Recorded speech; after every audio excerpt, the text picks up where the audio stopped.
క్రీస్తునందు ప్రియా దేవుని బిడ్డలందరికీ యేసు క్రీస్తు వారి అతి శ్రేష్టమైన నామంలో మీ అందరికీ శుభాలు తెలియజేస్తా ఉన్నాం.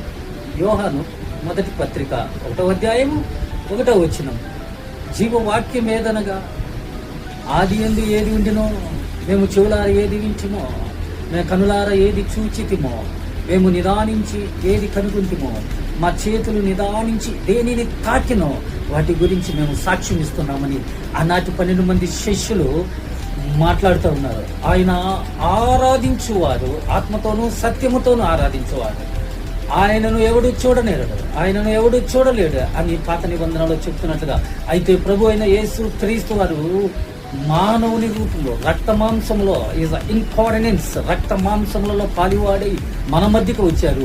శిష్యులందరూ కూడా ఉన్నటువంటి 12 మంది శిష్యులు, అనేక మంది వ్యాధిగ్రస్తులు, అనేక మంది సాక్ష్యం ఇస్తా ఉన్నారు. శిష్యులు కూడా సాక్ష్యం ఇస్తారు. మేము నిదానించి ఏది కనుగొన్నామో, మా చేతులు దేనిని తాకినాయో, మేము కనులార ఏది చూచితేమో, ఆది యందు ఏది ఉండినో వాటిని మేము నిదానించి తాకి చూచి పట్టుకొని మేము ఆనందిస్తున్నాము. మా సహవాసం అయితే తండ్రితోనూ అతని కుమారునితోనూ ఆయనని సాక్ష్యం ఇస్తా ఉన్నారు. ఈ దినాన సహోదరి సహోదరుడా సేవకుడా, నీవు నేను అయితే మనము ఏది పట్టుకున్నాము? ఈ దినాన పరిశుద్ధ గ్రంథాన్ని పట్టుకున్నాం. ఆయనను పట్టుకున్నట్టే, ఆయన నిదానించి తాకినట్టే, ఆయనను నిదానించి చూచినట్టే, ఆయనతోటి మాట్లాడినట్టే, ఆయనను హత్తుకున్నట్టే, ఇందును బట్టి మేము సాక్ష్యం ఇస్తానికి ఎంతగానో ఈ దినాన సంతోషపడుతున్నాం. ఆ దినాన ఆత్మతోనూ ఆరాధించువారు ఆత్మతోనూ సత్యముతోనూ ఆరాధించారు.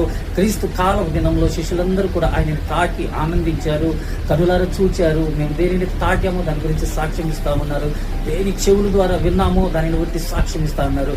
ఈ దినాన జీవవాక్యం ఏదనగా మాకు రాసిచ్చినటువంటి పరిశుద్ధ ఆత్మ గ్రంథము, దీనిని పట్టుకొని మేము ఈ దినాన దీన్ని తాకుతున్నాము, దీనిని కనుగొన్నాము, దీనిని చూస్తున్నాము, దీనిని స్పృశిస్తున్నాము, దీని ద్వారా చల్లిస్తున్నాం, దీని ద్వారా ఉనికి కలిగి ఉన్నాం, దీని ద్వారా బ్రతుకు మార్చుకున్నాం, దీని ద్వారా స్వస్థత పడ్డాం, దీని ద్వారా చెడుతనములను విసర్జించాం, మంచి నేర్చుకున్నాం.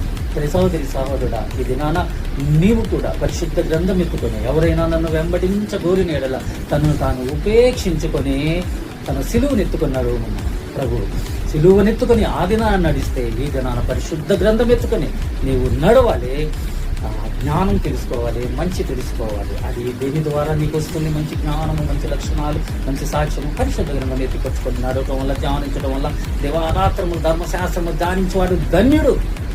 మాటలు మన వెనుకల్లో దేవుడు దీవించాల్సింది.